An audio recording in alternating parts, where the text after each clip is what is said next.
The moment the doors inside Windsor Castle slammed shut that night, something changed forever within the royal family. Staff who had worked there for decades would later whisper that they had never felt tension like it before. It was cold, heavy, almost unbearable. Nobody expected Prince William to move so suddenly, and certainly not in a way that would shake the palace to its core. For years, one particular portrait of Princess Diana had reportedly remained hidden away from public view, locked in storage while royal walls displayed generations of monarchy around her. The woman millions once called the people's princess had become the name nobody inside the institution seemed comfortable mentioning for too long. But after decades of silence, William finally acted. Without warning, without photographers, and without any official statement, Diana's portrait was brought back into Windsor Castle and placed exactly where many believed it always should have been. The atmosphere that evening was described as deeply emotional. Workers handling the portrait allegedly moved with extraordinary care, as though they understood they were touching more than paint and canvas. They were carrying memory, grief, and unfinished history. The portrait was positioned beside Queen Elizabeth herself, and when the final adjustments were made, the room reportedly fell silent. Nobody moved. Nobody spoke. It was a kind of silence that arrives when people realize they are witnessing something far bigger than a simple royal decision. According to palace insiders, William had spent years preparing for this moment privately, studying procedures, waiting patiently, making sure nobody could reverse what he was about to do. Those closest to him claimed this was never about revenge alone. It was about dignity. About correcting something he believed should never have happened in the first place. Diana had once been the heartbeat of the monarchy, the woman crowds adored so fiercely that even now, decades after her death, people still stopped to leave flowers beneath her photographs. Yet behind palace walls, stories continued to circulate that her memory had slowly been pushed aside after she died. To William, that pain never disappeared. People often forget he was still just a child when the entire world watched him walk behind his mother's coffin. Cameras captured his face, but nobody could truly understand what was happening inside him. Friends later described him as someone who learned very young how to bury emotion deeply. While Harry eventually chose to speak openly about the damage done to their family, William reportedly chose another path entirely. He stayed quiet. He learned the institution from within. He waited until the day he held enough influence to make decisions nobody could challenge. And when that day finally came, he brought Diana back into the very heart of royal history in complete silence, knowing the impact would speak louder than any interview ever could. For years, palace corridors have been filled with rumors about the bitterness left behind after Diana's death. Publicly, the monarchy focused on rebuilding its image, but privately, the wounds inside the family reportedly never healed. Diana's marriage to Charles had collapsed beneath humiliation, betrayal, and constant emotional strain. The world saw glamorous tours, smiling photographs, and royal appearances.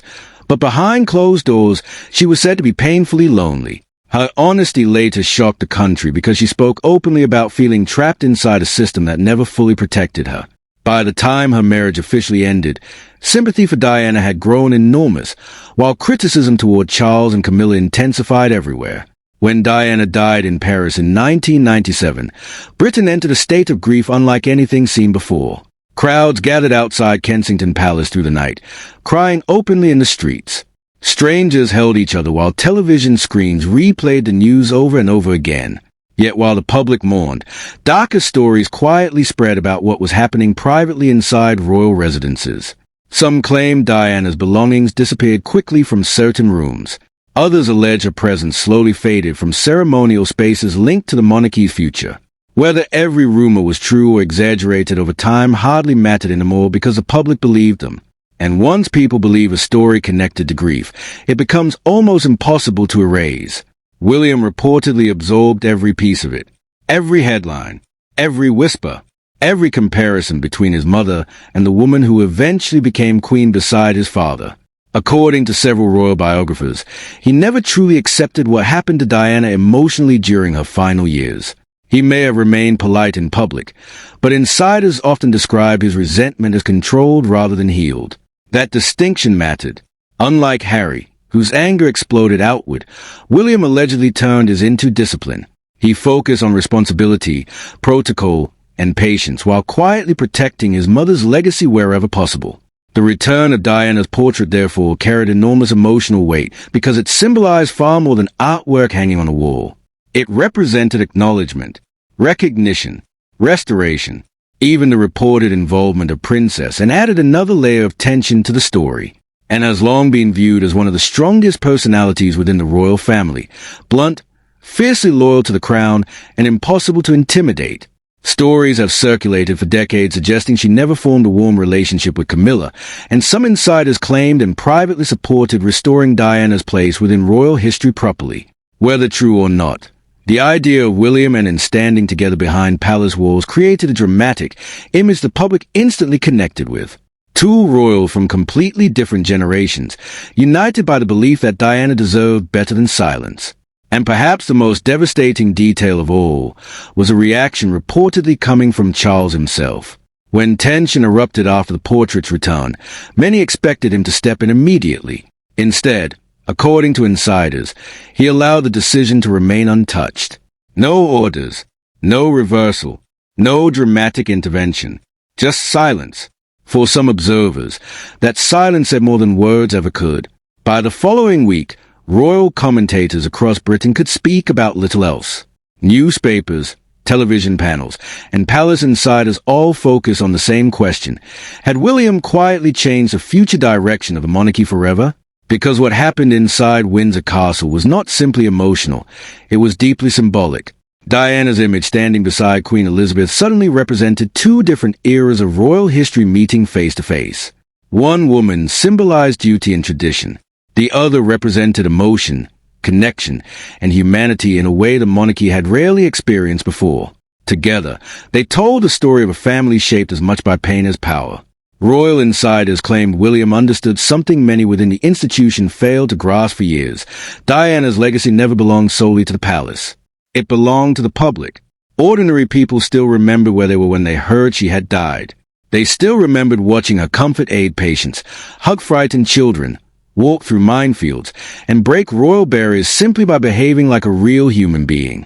You cannot erase someone like that by hiding a portrait in storage. And perhaps that is exactly why this moment felt so significant. It was not just about correcting the past. It was about acknowledging reality. Diana remained one of the most loved figures the monarchy had ever produced, whether the institution felt comfortable with it or not. Reports also suggested subtle changes quietly followed the portrait's restoration. Diana-linked charities suddenly received renewed attention. William and Catherine reportedly increased involvement with causes closely connected to Diana's humanitarian work. Palace communications mentioned her name more openly than they had in years. None of this needed official confirmation, because royal observers recognized the pattern immediately. Power inside the monarchy was shifting. The future king was beginning to shape the institution according to his own values, and at the center of that vision stood his mother. For Camilla, insiders claimed the moment was deeply unsettling because it reminded everyone of a truth impossible to escape. Despite titles, crowns, and decades inside the palace, public affection for Diana had never faded. Even now, people speak about her with warmth that newer generations of royals still struggle to inspire. But perhaps the most emotional part of all this remains William himself. Behind every royal headline sits a son who lost his mother in front of the entire world. A boy forced to grieve publicly while carrying questions and anger nobody could fully answer for him. For years he stayed silent, allowing others to speculate endlessly about what he truly felt. Then, quietly and without warning, he made one move that forced the monarchy itself to remember Diana properly.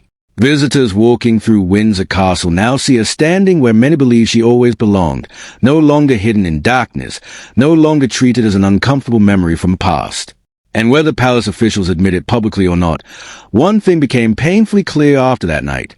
Princess Diana's story is far from over, and the son who adored her has absolutely no intention of letting the world forget her ever again.